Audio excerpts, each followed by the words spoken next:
Hello students, आज का हमारा लेक्चर फोटोकेमिस्ट्री टॉपिक से है। इसमें आज हम डिस्कस करेंगे about the Jablonski diagram, fluorescence and phosphorescence. ये तीन ऐसे टॉपिक है जिसके ऊपर मेजर हमारा आज का चैप्टर रहने वाला है। इस चैप्टर के जो इस लेक्चर के बेसिक कंटेंट जो हैं आज के वो हैं, सबसे पहले हम डिस्कस करेंगे कि फोटोकेमिकल एंड थर्मोकेमिकल रिएक्शन के बीच में क्या अंतर होता है, और उसके बाद वो लॉ जिसके ऊपर फोटोकेमिस्ट्री डिपेंड करती है, that is the law governing the photochemistry, जिसमें सबसे पहले डिस्कस करेंगे ग्रोथस ड्रैपर लॉ, उसके बाद स्टार्क आइंस्टीन लॉ, उसके बाद फोटोकेमिकल प्रोसेस कितने टाइप के होते हैं ये डिस्कस करेंगे, उसके बाद जेबलोंस्की डायग्राम जो इस लेक्चर का बहुत ही मेन कंसेप्ट, इस फोटोकेमिस्ट्री का सबसे मेन कंसेप्ट माना जाता है, उसके बाद रेडिएटिव प्रोसेस और नॉन रेडिएटिव प्रोसेस कौन कौन से होंगे, और लास्ट हम डिस्कस करेंगे फ्लोरेसेंस एंड फोस्फोरेसेंस क्या चीज़ है, उसमें क्या डिफरेंस होता है। आइए स्टार्ट करते हैं आज का लेक्चर, जिसमें सबसे पहला टॉपिक हमारे पास है difference between the photochemical and thermochemical reaction. देखिए, यहाँ हमने इसे डिफरेंस के तौर पे लिया है, जिसमें सबसे पहले जो चीज़ हमने लिखी है वो है पॉइंट ऑफ डिफरेंस की किन किन पॉइंट्स के बेस पे आप डिफरेंशिएट कर सकते हो फोटोकेमिकल रिएक्शन और थर्मोकेमिकल रिएक्शन को। तो देखिए, सबसे पहला जो पॉइंट हमारे पास है वो है, पहला पॉइंट देखिए हमारे पास है कि जो रिएक्शन होती है उसमें एनर्जी किस फॉर्म में यूज होती है। तो फोटोकेमिकल रिएक्शन के अंदर जो एनर्जी होती है वो लाइट रेडिएशन की फॉर्म में एब्जॉर्ब की जाती है।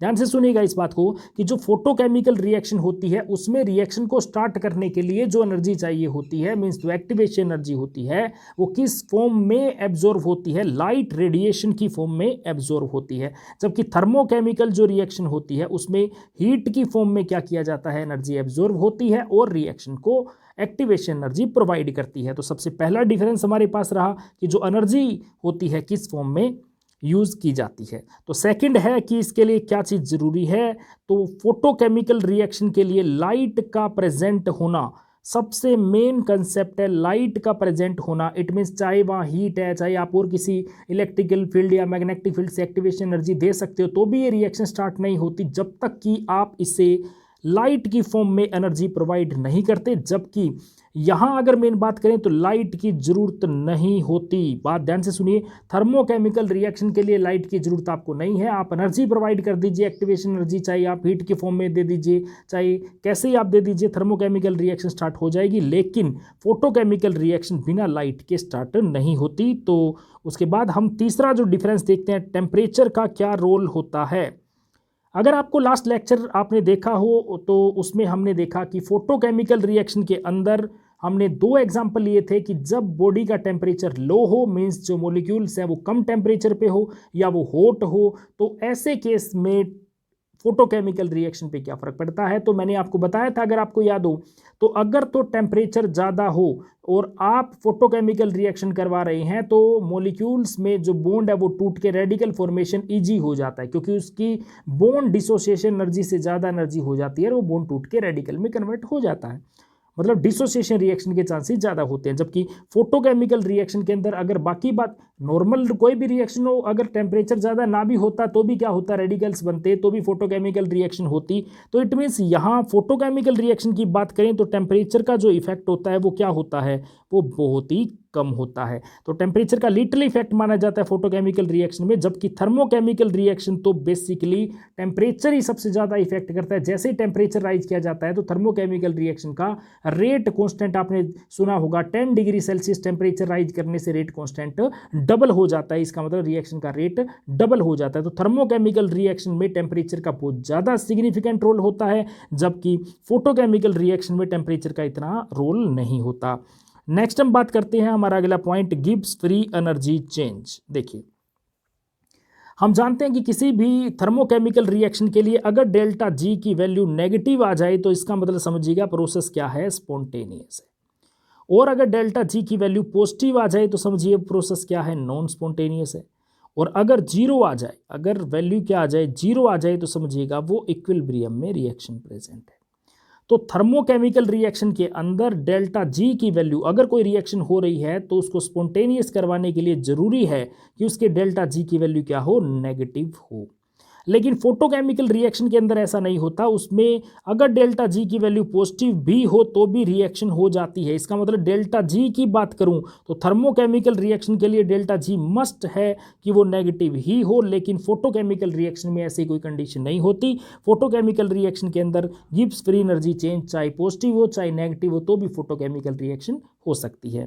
नेक्स्ट अगर लास्ट जो पॉइंट ऑफ डिफरेंस है वो हमारे पास है सेलेक्टिविटी ऑफ द रिएक्शन।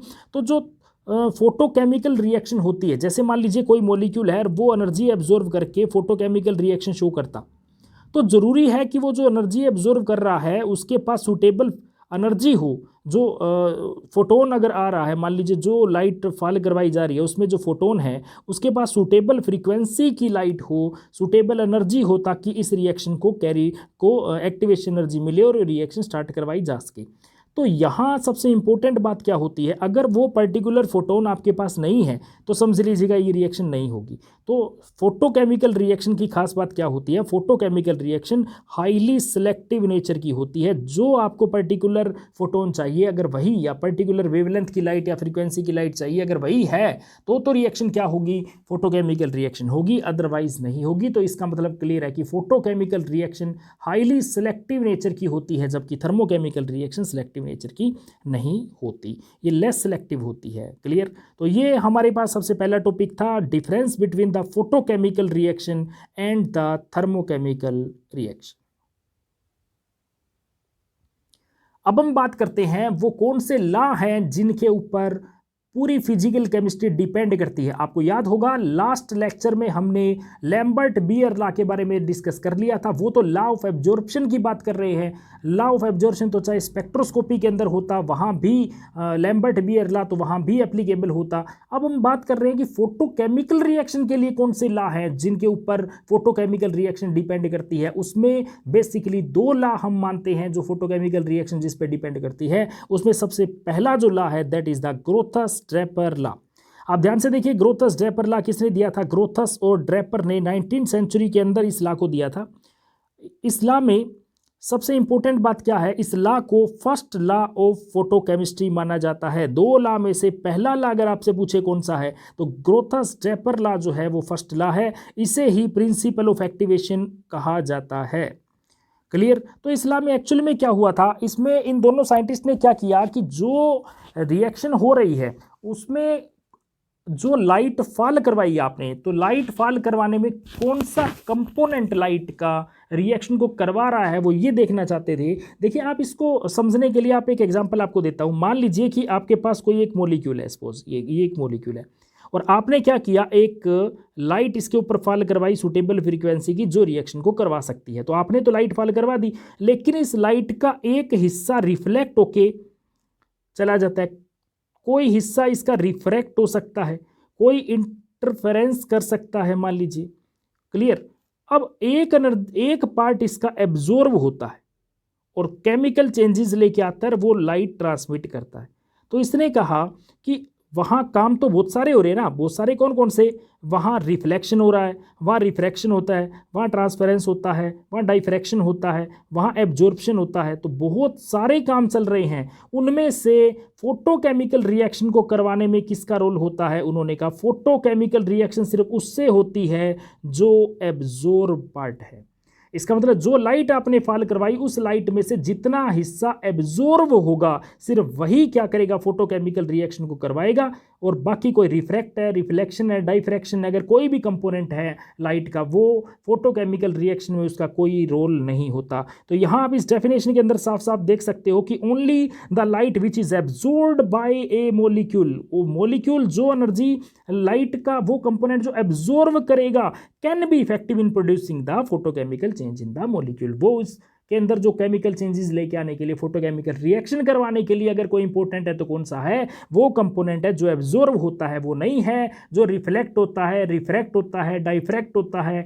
कोई भी कंपोनेंट का कोई रोल नहीं है, सिर्फ वही जो एब्जॉर्ब होता है वो लाइट ही रिस्पॉन्सिबल है किसी भी केमिकल चेंज को करने के लिए। ओके, तो ये था पहला law, that is the Grotthuss Draper law.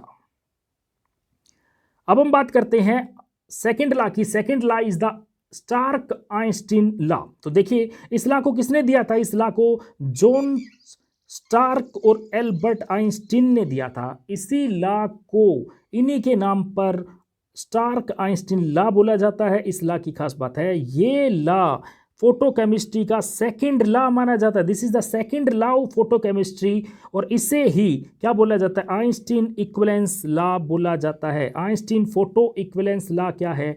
Second law. Stark Einstein law is the Einstein photo equivalence law.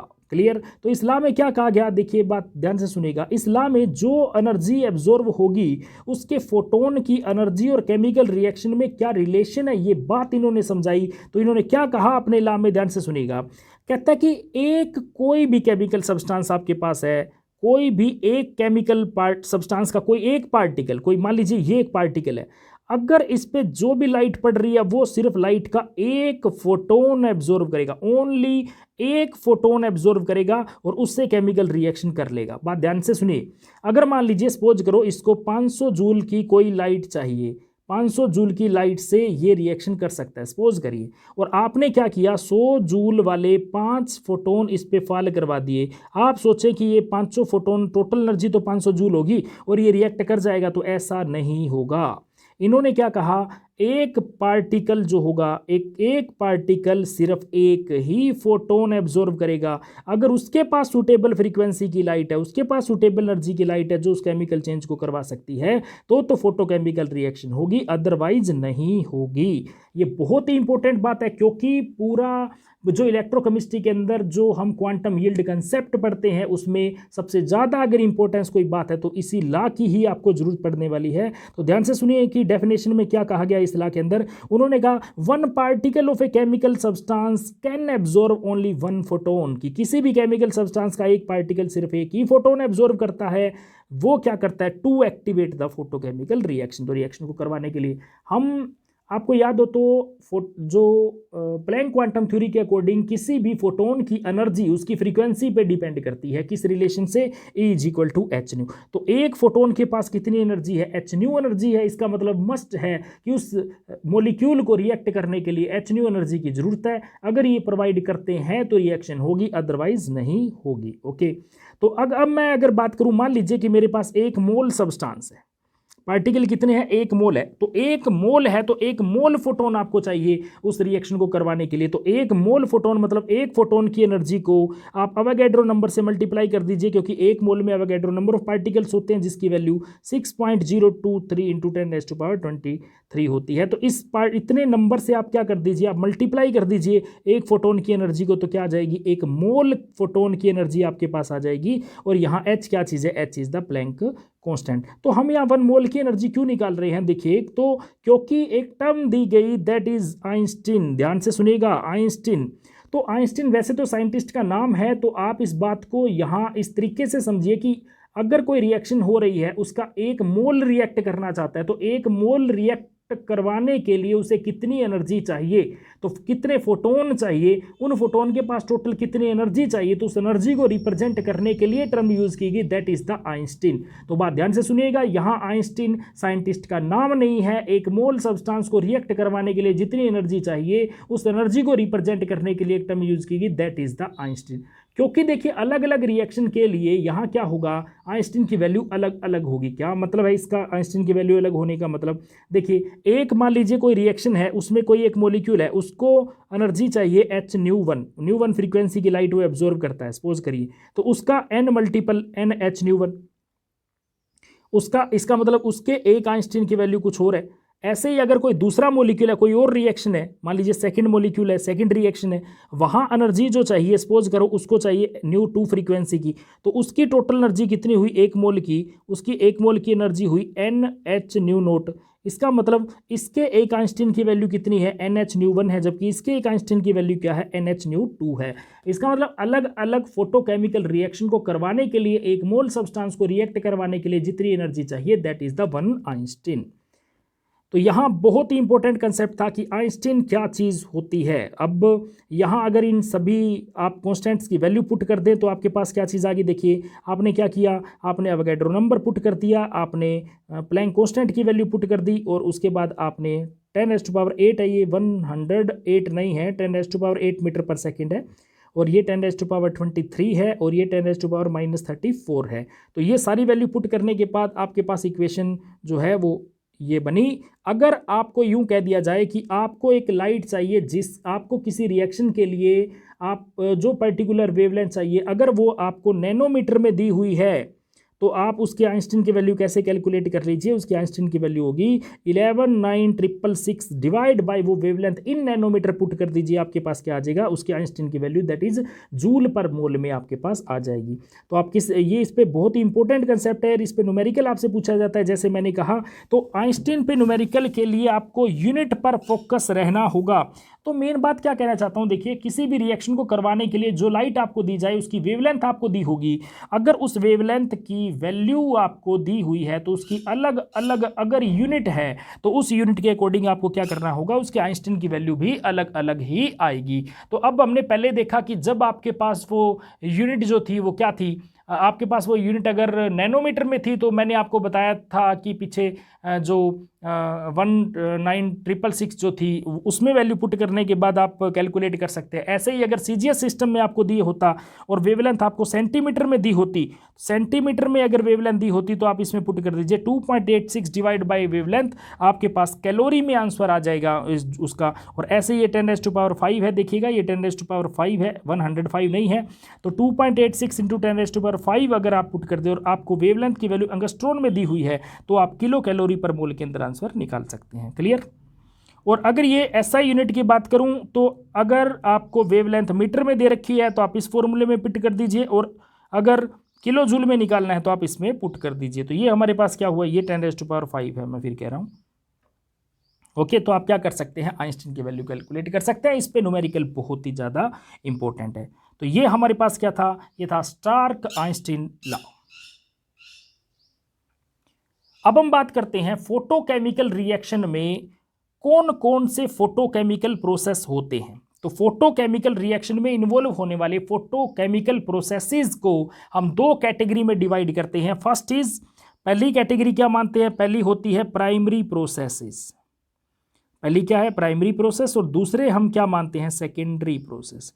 तो दो तरह के प्रोसेस क्या होते हैं, फोटोकेमिकल प्रोसेस होते हैं। दो तरह के फोटोकेमिकल रिएक्शन में प्रोसेस होते हैं, that is primary process and secondary process. इसमें डिफरेंस आपसे पूछ लिया जाएगा, तो पहले ध्यान से समझिएगा कि primary process of photochemical reaction क्या होता है। तो देखिए, ऐसा प्रोसेस जिस प्रोसेस के अंदर लाइट एब्जॉर्ब हो रही हो। तो इस अगर कोई केमिकल रिएक्शन होगी, मान लीजिए ये रिएक्टेंट आपको दे रखा है जिसके ऊपर आपने hν फ्रीक्वेंसी की लाइट फॉल करवाई, तो वो एनर्जी को एब्जॉर्ब करके एक्साइट होगा। तो इस प्रोसेस को, जो एक्साइट होने का ये प्रोसेस है जिसमें वो फोटोन एब्जॉर्ब करके एक्साइट हो रहा है, तो इस स्टेप को क्या कहा जाएगा, इस स्टेप को फोटोकेमिकल प्रोसेस का प्राइमरी प्रोसेस कहा जाएगा। प्राइमरी मतलब एक्साइट होना, कि क्या जो लाइट आपने दी है उसके फोटोन उसको एक्साइट कर सकते हैं या नहीं कर सकते। अब बाद की बात है कि एक्साइट होने के बाद वो क्या करेगा, केमिकल रिएक्शन करेगा। तो ध्यान से देखिए, एक्साइट होना क्या है, प्राइमरी प्रोसेस है। और देखिए, जो एक्साइटेड मॉलिक्यूल है, अब हो सकता है कि वो क्या हो सकता है वो फ्री रेडिकल में कन्वर्ट हो जाए, हो सकता है वो दूसरे से टकरा के अपनी वाइब्रेशनल एनर्जी लॉस कर दे और दूसरे को एक्साइट कर दे, या वो रेडिएशन की फॉर्म में एनर्जी लॉस करके फ्लोरिसेंस शो कर दे या फॉस्फोरिसेंस शो कर दे। आगे जो भी वो करेगा, ये सारे काम जो है वो क्या है, जिसमें कोई केमिकल प्रोडक्ट नहीं बनता। इसका मतलब प्रोडक्ट अगर नहीं बन रहा तब तक जो ये रिएक्शन है वो सारी क्या है, तब तक ये प्रोसेस सारे आपके पास प्राइमरी प्रोसेस ही होते हैं। तो primary process of photochemical reaction क्या हुआ, जिसमें एनर्जी मतलब जिसमें फोटोन का रोल हो, वो चीज क्या है, that is the primary process. Clear. अब इसको एक बड़े सिंपल से एग्जांपल से आपको समझाता हूं। देखिए, मान लीजिए कि आपको यहां दे रखा है सोडियम का एक गैसियस स्टेट में एटम, और उसके पास ये लास्ट इलेक्ट्रॉन है जो उसके बॉन्डिंग मोलिकुलर ऑर्बिटल में प्रेजेंट है, मींस अभी ये ग्राउंड स्टेट में प्रेजेंट है।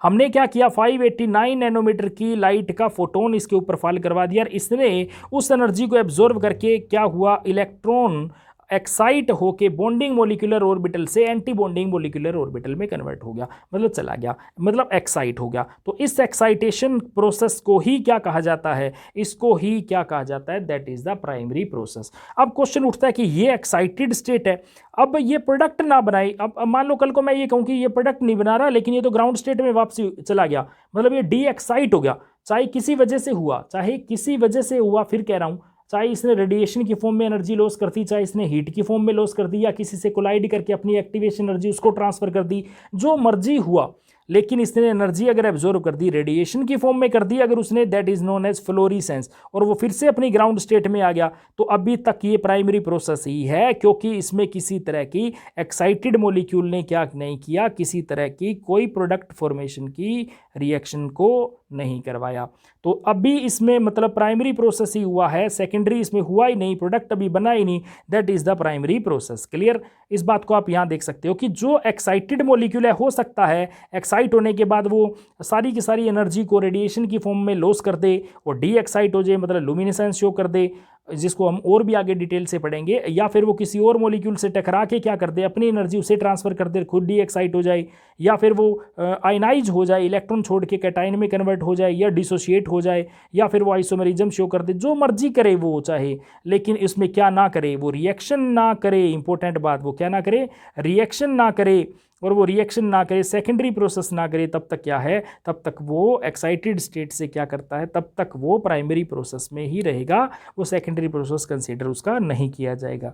अब आप इसको सेकेंडरी प्रोसेस के एग्जांपल से और ज़्यादा बेटर डिफरेंस के तौर पे भी आप कर सकते हैं। तो सेकेंडरी प्रोसेस में क्या होता है, जो एक्टिवेटेड स्पीसीज आगे करेगी ना, जो एक्टिवेटेड स्पीसीज अगर कोई केमिकल रिएक्शन करवा रही है जिससे कोई प्रोडक्ट बन रहा है, तो that process is called as the secondary process. आप इस डायग्राम से इसको देखिए, एक मॉलिक्यूल आपके पास है जो आपने लाइट फॉल करवाई है, इससे वो क्या हुआ, एक्साइट हुआ, तो ये वाला जो प्रोसेस है जिसमें वो एक्साइट हो रहा है, that process is called as the primary process. और एक्साइटेड स्टेट वाला मॉलिक्यूल जो प्रोडक्ट बना रहा है, that is the secondary process. तो ये क्या हुआ, प्राइमरी हुआ, और ये हमारे पास क्या चीज होगी, सेकेंडरी प्रोसेस हुआ।